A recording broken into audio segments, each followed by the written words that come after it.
What's up, friends? This is Manny, and today I want to find out if Clash Royale, a massive mobile gaming success, can attract me in 2023 as someone who has never played the game before, who knew nothing about the game beforehand, and goddamn, spoiler alert, it most definitely can.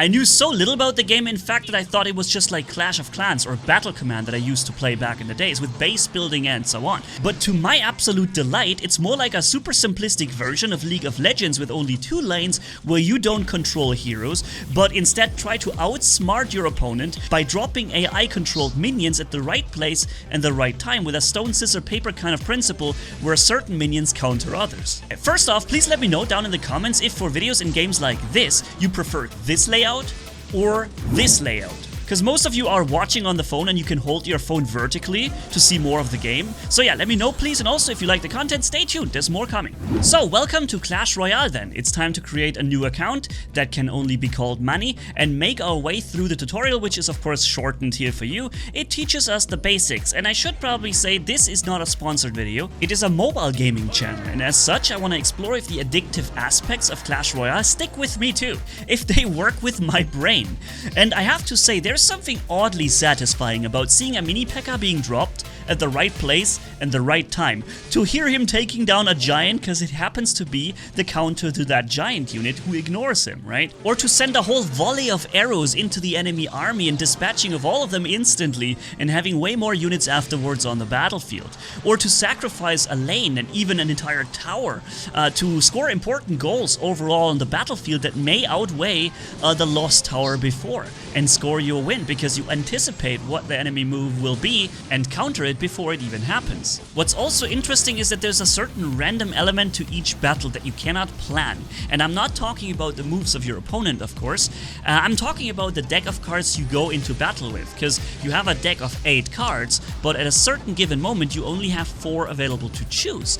And which ones those are is kind of random, and therefore it's very interesting to play and make the best of the situation with the cards that you're given. Here I am about to hurl a massive fireball into the face of the enemy, killing nearly all his army at once, and then dropping my knight right after his fireball, basically outplaying the moves that he was doing at that time and gaining an upper hand for the next couple of seconds. That was enough time to actually destroy his castle and score a victory. In between of leveling, you get to make a choice between 2 cards. One you get, one you disregard. My choice with the bomber was good, but this choice here with a tombstone turned out to be a disaster.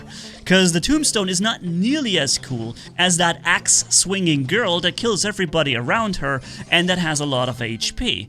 Now, I didn't know it at the time because I never saw these cards or these units in action, so for a new player who has no idea what which unit does, I have to say it would be good if you had this kind of preview running while you see these 2 cards that you choose from. Now, after you got new unit cards, of course you want to try them out, right? And I think this is where the addictive part of the game sets in, at least for me, because the thing is, I was done recording at that point. I thought I have enough material for this video, and I wanted to stop, but I got new units. And so I kept playing and kind of also recording, but not because I needed more material, it's because I just couldn't stop until I knew what these units are like, and how I can best use them in battle. It's really interesting, I just couldn't stop playing. And then I realized that you can only store 10 out of 10 of this purple energy that you spawn your units from, right? Once it's full, you're basically wasting potential unit power because you're no longer storing it somewhere. So this is where the tombstone comes in. You place it on the map, it uses up a big chunk of your energy, and from that point on it continuously generates enemies. And this is how you can basically use this as a buffer for more potential units on the map or more potential energy at your disposal. Very interesting. Also here you'll see in a moment that the enemy will now spawn that girl. See it here? That every time she attacks, she makes like an area effect around herself and kills all units around her nearly instantly with a lot of damage. And that's why I say this would have been a much better choice than the tombstone. Because I have another buffer building like that, and the other card would have clearly been more powerful if you ask me. Now, you see I'm heavily under attack right now, and I found my love in ranged units, and with those I'm actually able to kill all the enemy units there, including that powerful girl, because they can do that without exposing themselves too much to enemy attacks. So ranged units, usually very fragile, but they have the option to not get attacked back, and that's what I like about them. And I have a deck that is built more around ranged units than most of my opponents currently do.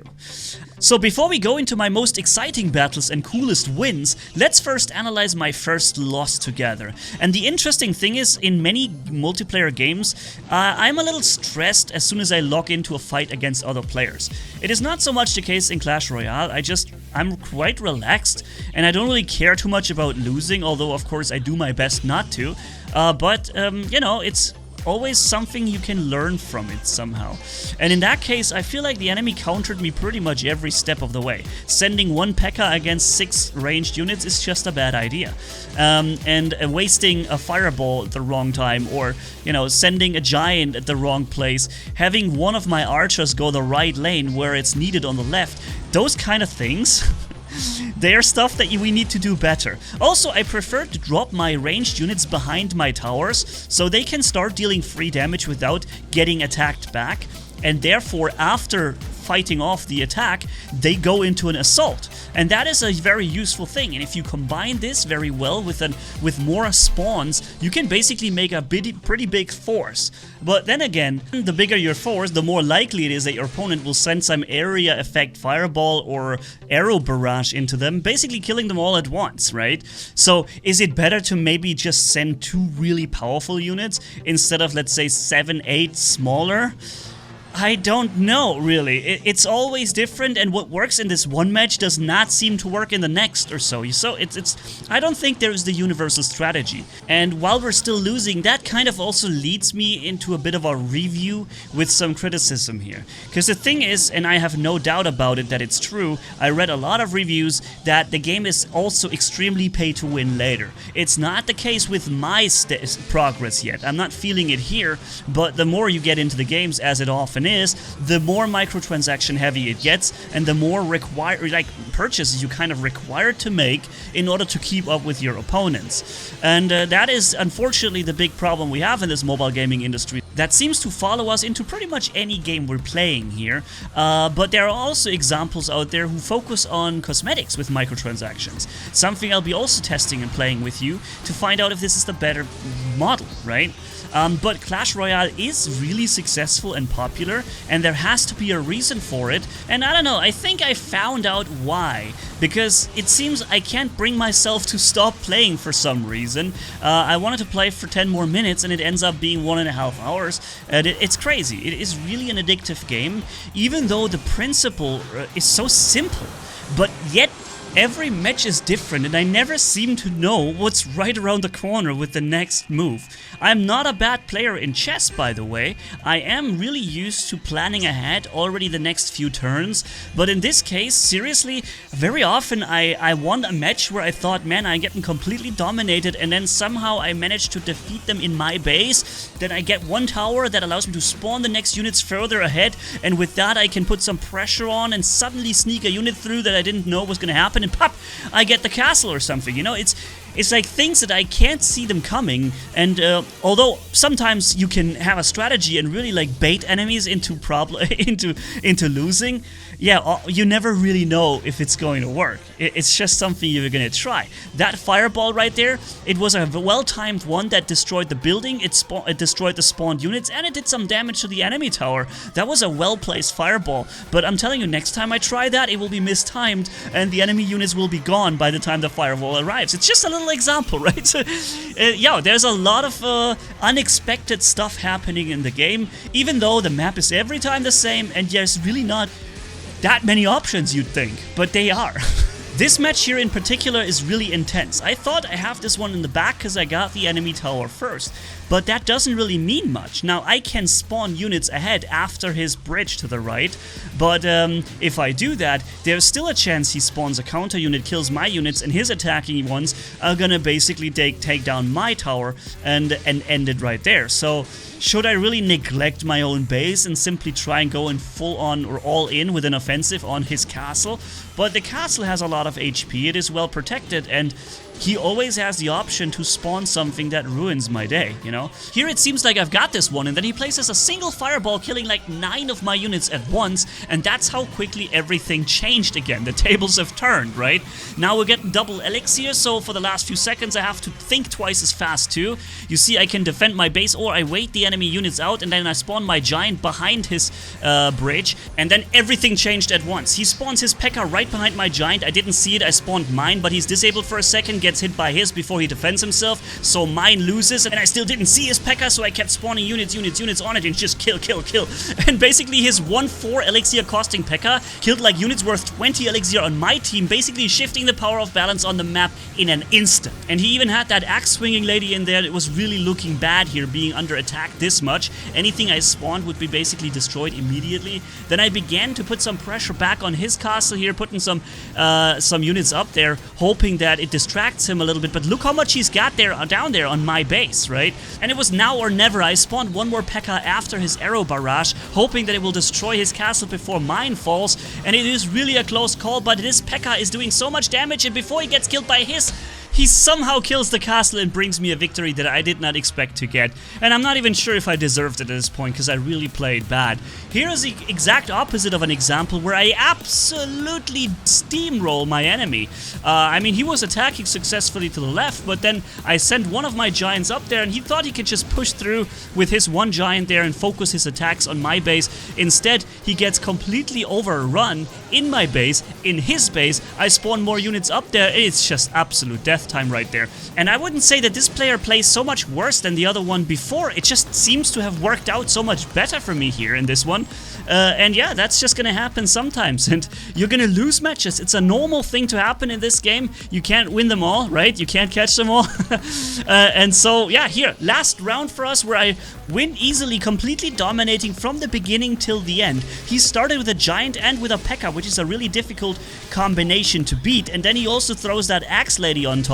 But I also spawned my P.E.K.K.A. and a lot of ranged units that are really dangerous when they're in higher numbers. And unlike him, I didn't spend my elixir into immediate units. I spawned a goblin cabin that houses a goblin that eventually spawns way later, and that is happening right now. So I buffered up some extra unit power, basically, that is now unfolding and attacking 2 lanes at the same time. If I had placed it on the left lane, I could have even focused it together with my unit on the right. So it's a really interesting way to buffer more units for a later use and not spending them immediately. And so now again you see my goblins coming out and attacking up there, where at the left side I will simultaneously again attack with the same combo he sent in, a P.E.K.K.A. and a giant, which is a very powerful combo, but he got lucky and my P.E.K.K.A. never got 2 hits out into his. And so I'm losing the giant now, unfortunately. Otherwise it would have been a very early victory right here. But now I'm defending to the right, I'm defending to the left. His both towers have already sustained heavy damage, where my mines are still relatively well, and I'm basically attacking both lanes at the same time. And I don't think it's a very good strategy in every match, but somehow it seemed to really confuse him, and it worked for him. So it's a really cool thing. I have another P.E.K.K.A. ready here for his giant. We're now getting double elixir, and I can just spawn so many units at once. And also bring in some more units to the left side. There's one archer already going this way. Let's see what's gonna happen there. And you see he's getting in trouble. You can tell an enemy is desperate when he throws fireballs at your towers, barely doing any damage right there. And there are multiple ways to win. You can kill the castle, that is an instant 3-star basically, or you kill one of the towers while not losing one of yours, then this is basically a strategic win also at the end. But if both players lose no or the same amount of towers, then it will be a sudden death, so an extended period of game time in which the next destroyed tower will basically decide for the victory. Okay, and so now that I've destroyed one of his towers, I can spawn my enemies, my units ahead. I'm even destroying the left tower too with the musketeer, and basically this is a complete steamroll right there. This is complete destruction. Alright, so yeah, ladies and gents, I just have to say I wanted to try it. I heard about the game. I never knew what it really was about. I gave it a shot, and I have to say it is a great game to start playing even in 2023. It is a lot of fun. The matches are really short and sweet. You can do it during commercials on TV or when you're waiting for the bus or something. And every match is always different, so there's a lot of replayability. There's a lot of different units and sets that you can build with your cards. You can experiment, you can find your own playstyle and trick the enemy into losing with tricky tactics. And yeah, it's really fun. The thing is though, In terms of play fun, I would give it a 4.5 out of 5, which is extremely good. But there are unfortunately microtransactions in the game that are not built around cosmetics. They're selling power, so there are pay-to-win elements in the game, and unfortunately for those, I cannot just take 0.5 points away. So a 4.5 that would have been really strong is now a 3.5, which is still a great game. But if you're really free to playing, you may end up in situations where you can no longer progress easily because enemies simply has advantages over you. And let me just say that if you're doing competitive multiplayer, it lives from fair conditions. If one player has an advantage over the other without skills, but simply because he's got the better stuff, he's more invested in, then this is basically destroying the competitive nature that the game is built up on top, right? So yeah, unfortunately this is something we find in so many games out there, but we'll also do some nice other examples here on the channel where they are built around cosmetics rather than selling power, so stay tuned for that, and also tell me what you think about my first experience of Clash Royale in 2023. Thanks for watching, stay tuned if you want to see more, and Manny signing off. Bye-bye.